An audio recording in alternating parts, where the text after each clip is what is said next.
नमस्ते, मैं अभिनय आकाश और अब देखना शुरू कर चुके हैं प्रभा साक्षी का खास कार्यक्रम मोस्ट रिलायबल इन्फॉर्मेशन यानी एमआरआई।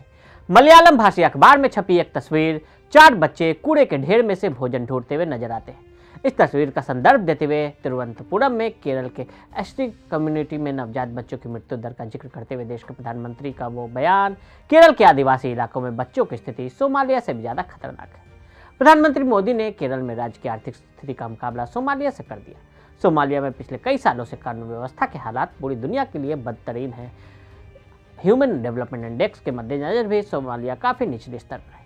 पीएम मोदी ने बेरोजगारी से लेकर नवजात शिशुओं की मृत्यु तक का मुद्दा उठाया था। ऐतिहासिक परिप्रेक्ष्य में अगर देखें तो मॉडल शब्द का जिक्र होते ही तपाक से सबके मुंह से गुजरात निकल जाता है। वो गुजरात मॉडल जिसे प्रेजेंट कर नरेंद्र मोदी सूबे के मुख्यमंत्री से देश के प्रधान तक का सफर तय किया। लेकिन आपको बता दें कि मॉडल स्टेट वाला एक और राज्य है जिसका इतिहास इस मामले में गुजरात से भी ज्यादा पुराना है।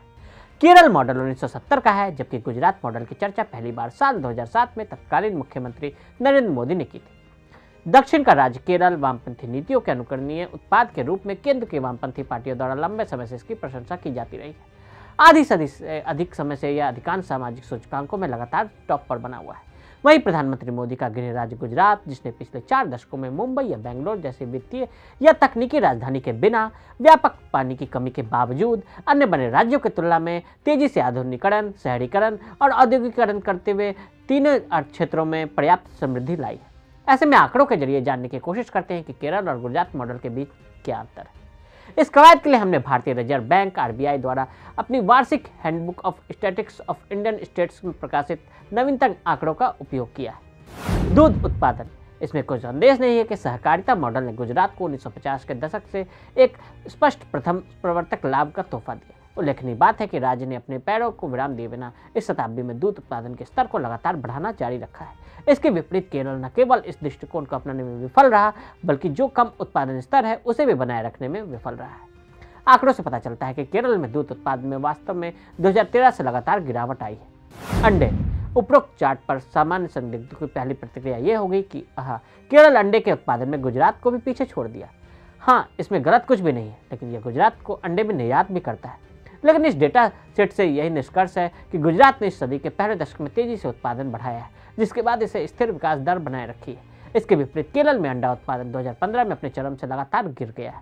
यदि यह रुझान जारी रहा तो गुजरात अगले 5-7 वर्षों में केरल को पीछे छोड़ सकता है। मछली उत्पादन, कौन इस बात पर विश्वास कर सकता है कि गुजरात केरल से अधिक मछली पैदा करता है। इतना ही नहीं, यह साल दर साल लगातार उत्पादन बढ़ाता जा रहा है। केरल में 2005 से 2009 तक मछली उत्पादन में गिरावट आई है, फिर 2011 से 2014 तक और 2016 से 2019 के बीच नाटकीय रूप से गिरावट आई। केवल 2020 में फिर से गिरावट आई। यह अत्यंत दिलचस्प है कि केरल में मछुआरा समुदाय राजनीतिक रूप से एक शक्तिशाली इकाई है। कम्युनिस्ट और कांग्रेसी दोनों नेता समुदाय के हितों की रक्षा करने के लिए खुद को मछुआरों के सबसे अच्छे दोस्त के रूप में पेश करने की कोशिश में एक दूसरे पर निशाना भी साधते रहते हैं। अब केरल के मछुआरे क्या कहेंगे जब उन्हें पता चलेगा कि उनके क्षेत्र को इतने लंबे समय तक विभिन्न प्रकार के समाजवादियों द्वारा बुरी तरह से कुप्रबंधित किया गया, जबकि गुजरात के मछुआरे हर साल उत्पादकता में लगातार सुधार कर रहे हैं। उत्पादन, यह कोई आश्चर्य की बात नहीं। गुजरात ने पिछले 2 दशकों में औद्योगिक क्षेत्र में इतनी तेजी से इजाफा किया है कि अब यह टॉप पोजीशन के लिए महाराष्ट्र के साथ रेस में। संख्या चौंका देने वाली है। समाजवाद की वकालत करने वाले यह कह सकते हैं कि यह एक अनुचित तुलना है, लेकिन केरल एक औद्योगिक राज्य नहीं है। काफी उचित है, लेकिन वे इस तथ्य की व्याख्या कैसे करेंगे कि 2018 के बाद से इन अल्प निर्माणों स्तर को मूल्य में भी गिरावट आई। स्थापित बिजली क्षमता, केरल ने बिजली पैदा करने की अपनी क्षमता में भौतिक रूप से वृद्धि नहीं किया, क्योंकि इसकी आवश्यकता नहीं। उद्योग जगत से मांग ही नहीं, तो इस क्षेत्र में निवेश की जरूरत कहाँ रहेगी। राज्य सरकारों की बकाया गारंटी, यह शायद सबसे खतरनाक मैट्रिक्स में से एक है। केरल सरकार को खर्चा को पूरा करने के लिए इतनी भारी मात्रा में उधार लेने की सख्त जरूरत है, और फिर कर्ज चुकाने के लिए और भी अधिक उधार लेने की जरूरत है, जिससे न केवल एक भयानक कर्ज जाल बनता है, बल्कि राज्य की रेटिंग को भी नीचे की ओर ढकेल दिया। जैसा कि राज्य के पूर्व वित्त मंत्री थॉमस इसाक ने कहा भी था कि केरल दिवालिया है। कुल मिलाकर कहे तो केवल कुछ मैट्रिक्स हैं जो कल्याणवाद के खतरों को उजागर करते हैं। आरबीआई के बाकी आंकड़े केवल केरल में लगातार समाजवादी कल्याणवादी सरकारों द्वारा नियोजित निराशाजनक राजकोषीय अक्षमता और आश्चर्यजनक लापरवाही को बढ़ाते हैं।